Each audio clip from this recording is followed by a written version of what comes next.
Good morning, my fellow yogic travelers. I'm mighty glad to be alive today, and I hope that you are too, as we continue to live, laugh, love, learn, and live the life we love. Don't forget to linger over a good cup of coffee with some friends. All right. So, happiness is something that I'm interested in because it seems so rare, and I think everyone, certainly me, is searching for it. You could say it's another word for love or peace or being fully involved in life. Haven't you noticed that you're happiest when you bring forth the best that's within you? Yeah. So, whatever thoughts you entertain, remember the law of attraction helps it to be more. So, if you keep paying attention to one thought, it'll actualize itself in your experience. Your own subconscious mind is going to reward and repay you according to the law of correspondences. So, use your intelligence, which is infinite, to lead you to expect all the good that is yours and that you deserve. Now, I want to talk a little bit about what I call the global mind. And in order to do that, you have to realize, number one, we have to trust each other. If we don't trust each other, we'll never be able to organize and coordinate everything that's necessary to help everybody.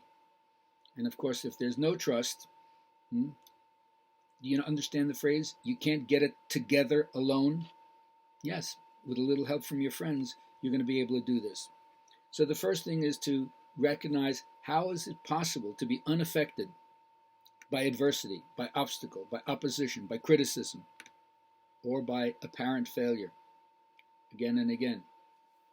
You have to have a pretty strong dynamic in order not to be pulled away from that. So the first thing that you do as a yoga practitioner is you have to move away from what I would call deficiency needs, all the stuff on the material plane that makes you feel like I don't have enough, I fear of missing out, I have to get more and more produced, and then you're part of the cog in the wheel of materialism, to being needs, from having more to being more. And so this can be exhilarating and fun if you learn how to do that. I'm going to give you some of the tips that have worked for me. First, profound transformations in any society are certainly possible, but only if people withdraw the legitimacy from the institutions that have been holding sway for so long. It's only your perceived legitimacy of those things that keeps them around. And I know that awareness of impending change can be threatening for many people, but if you have a passion for the possible, and I certainly do, and it's visionary and creative, then number one, I am not the only one who's increasingly disturbed by the firmly entrenched prevailing views. Yoga teaches you that the implication is not just to stretch your body and calm your nervous system. It's a real shock to the ego to realize what kind of radical transformation yoga is really pitching to you. It's kind of lifestyle. And it's empirical, heuristic. You find out for yourself by doing this. Because the ultimate authority is not based on tradition, even though it seems to be passed on by tradition. It's based on observation and experimentation, which you do on your own. Understood that? So, next thing to understand. The only direct experience we have of reality is conscious awareness. That's why the idea of mindfulness is so big right now in so many different places.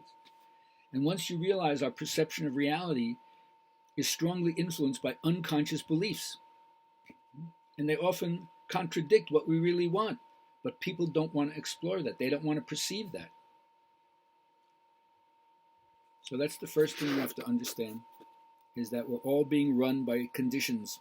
In fact, you could say we've all grown up hypnotized from infancy to perceive the world the same way the people in the culture perceive it. And we have been taught to accept the insanity of the military-industrial complex, the economics that goes along with it, and the continual separation between the haves and the have-nots. But yoga is a knowledge system that if you test it, experience will confirm it. It wouldn't hold the commanding position that it does if that wasn't true.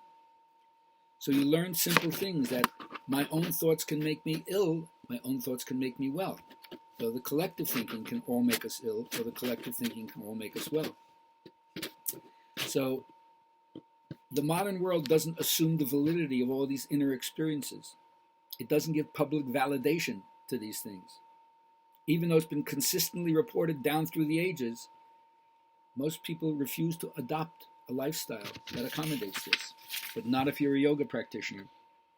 So once you understand you can't explore altered states of consciousness as a research project without being altered yourself, or they say in the Sufi tradition, don't make friends with an elephant trainer unless you have room in your house for an elephant. So are you willing to be transformed? That's the essential characteristic. Without that, you want other people to be transformed? Right? It begins with you. Physician, heal thyself. So as they say, have faith, wholeheartedly live it, be happy and willing at any time to re-examine what your current beliefs are, because if we who are in the leading edge don't change and aren't willing to continue to change, we can't set the example to show people what it is to learn, to grow, to develop, to evolve, all the way up until we realize ourselves as embodied spirit. Peace.